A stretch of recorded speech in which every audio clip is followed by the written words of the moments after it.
Mabuhay at welcome sa sentro ng Pilipinas, ang Manila. Alam mo ba na nagmula ang salitang Manila o Maynila sa uri ng bulaklak na tumutubo sa tabing ilog nito? Nanggaling ito sa salitang may at bulaklak na nilad.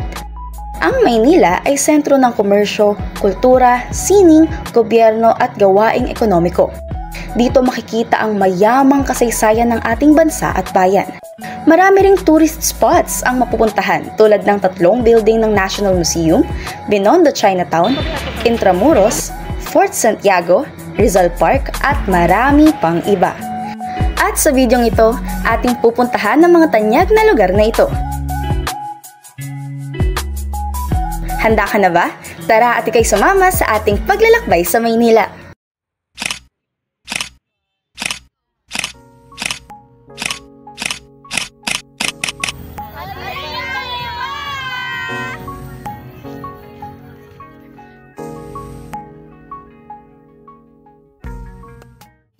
Welcome everyone! We are here today to explore historical places that contributed in the past. Samahan niyo kami, tuklasan at mapuno ng kaalaman. Ano nga ba ang meron sa Paco Park? For your information guys, this is where some heroes or mga may katungkulan noon ay nakalibing dito. Based on our professor, there are 2 ways to explore Paco Park. You can explore it by inner part and also in the outer part, which is called inner wall and outer wall. Trivia din guys na yung may mga katungkulan o mayayaman is nasa loob. Nasa loob din yung chapel which is nandun ang mga labi ng mga gobernador, general, while sa outer naman makikita kung nasan ang krus ni Rizal. Ito din ang chika. Bulong ko na lang ha, wala dyan ang buto niya, nilipat ito sa Luneta Park o dating tinatawag na Rizal Park. Makikita din sa labas ang cemetery for infants or mga sanggol. Nasabi din sa amin na ang mga nasa labas na part o outer part is mga walang katungkulan o hindi matataas, kaya dati pa lang diba makikita na natin na merong discrimination. Behind the mortuary chapel is a gated space called the Osario or Angelorio. It was a place of interment for infants and children. This place was built for final resting place for colonial elites, and that is based on our research.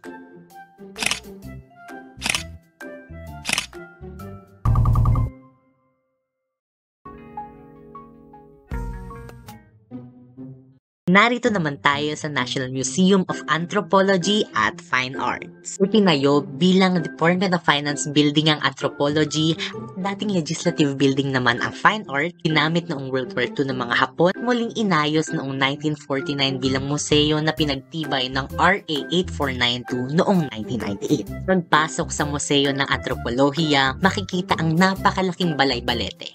Ito ay hango sa puno ng balete na ayon sa ating mga alamat at kwento ay pinamamahayan ng mga maligno o nilalang na sumasalamin sa mayamang panitikan ng bansa.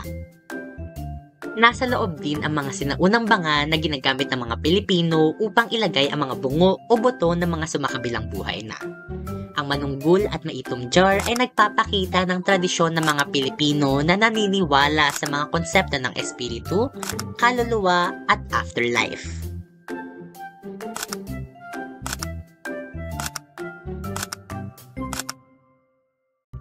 Sa kabilang dako naman, ang National Museum of Fine Arts ay naglalaman ng mga obra maestra at nagsisilbing tahanan sa 29 na gallery at hallway exhibition.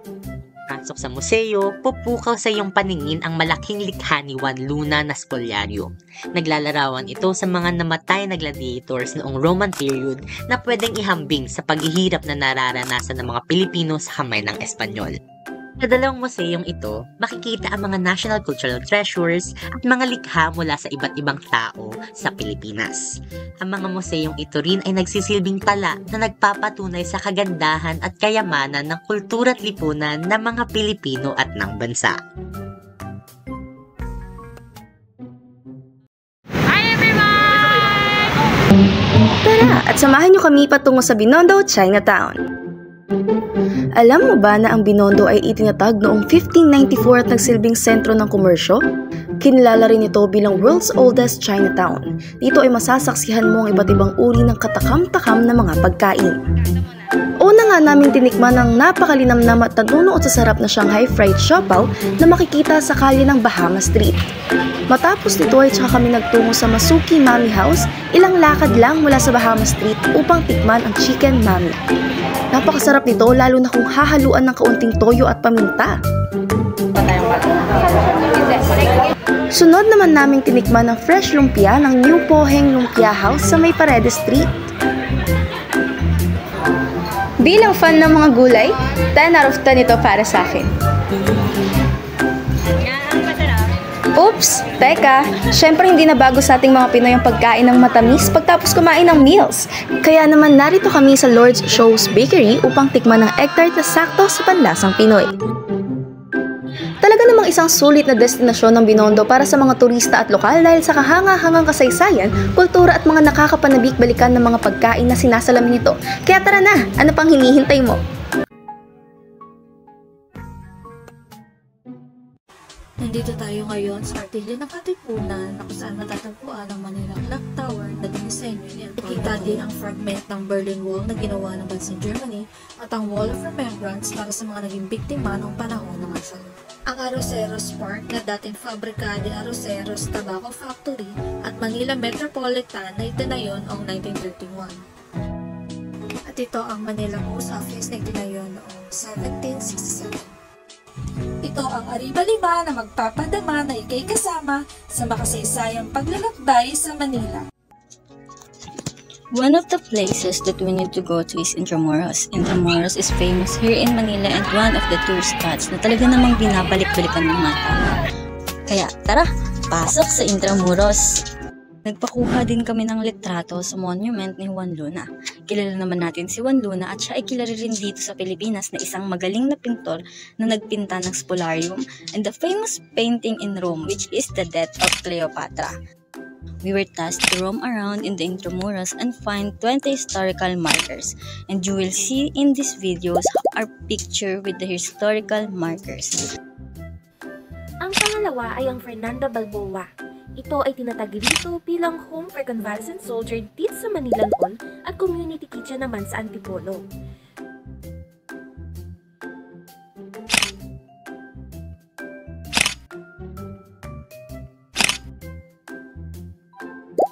Church of San Agustin.